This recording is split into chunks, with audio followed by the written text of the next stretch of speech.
Offer RB pain relief roll on 1 కొంటే 150, 2 కొంటే 1 ఉచితం. తలనొప్పి, వెన్నునొప్పి, మోకాల నొప్పి, కడుపుబ్బరం మరియు దోమల మందు పైపుతగా మరెన్నో సమస్యలకు ఒకే మార్గం RB pain relief oil.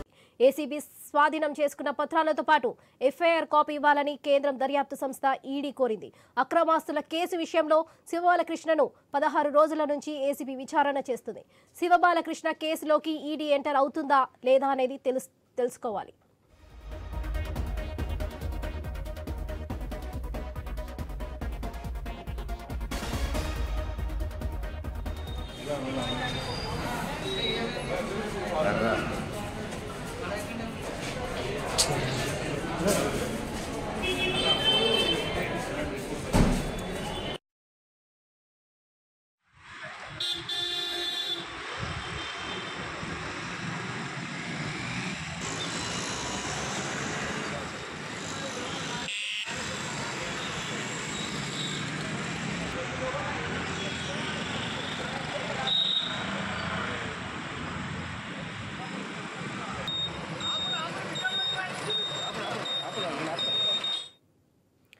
HMDA మాజీ డైరెక్టర్ శివబాలకృష్ణ కేసులో కీలక పరిణామం చోటు చేసుకుంది. ఏసీబీ స్వాధీనం చేసుకున్న పత్రాలతో పాటు ఎఫ్ఐఆర్ కాపీ ఇవ్వాలని కేంద్ర దర్యాప్తు సంస్థ ఈడీ కోరింది.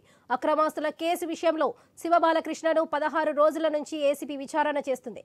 శివబాలకృష్ణ కేసులోకి ఈడీ ఎంటర్ అవుతుందా లేదనేది తెలియాల్సి ఉంది. ఇక ఇదే విషయంపై మరింత సమాచారం మా ప్రతినిధి రవిచంద్ర అందిస్తారు. చెప్పండి రవిచంద్ర.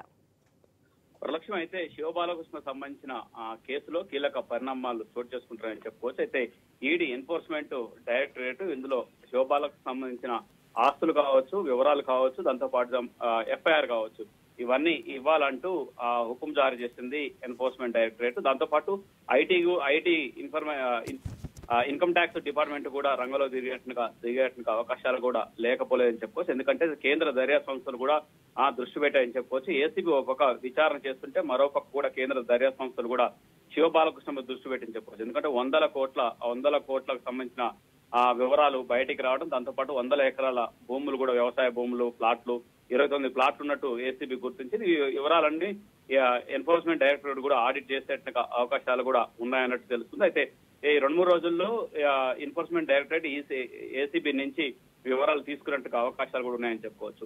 రకరకాల మలుపులు తిరుగుతున్నాయి శివబాలకృష్ణ సంబంధించిన కేసులు అని చెప్పుకోవచ్చు. అయితే ఇప్పటికే శివబాలకృష్ణ సోదరుడు శివ నవీన్ కుమార్ కు కూడా విచారణ చేపడుతుంది ఏసీబీ. ప్రతిరోజు గంటల తరబడి ఏసీబీ ప్రశ్నల వర్షం కురిపిస్తుంది.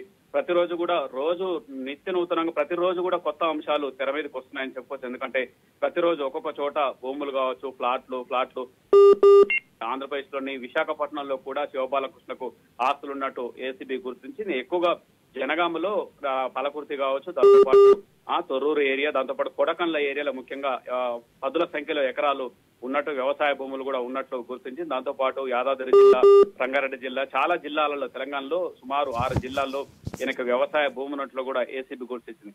ఇవన్నీ ఓ పక్క దర్యాప్తు కొనసాగుతుంది. అంతేకాకుండా బినామీల మీద దృష్టి పెట్టింది ఏసీబీ అని చెప్పుకోవచ్చు. Varalakshmi. Right Ravichandra, thank you.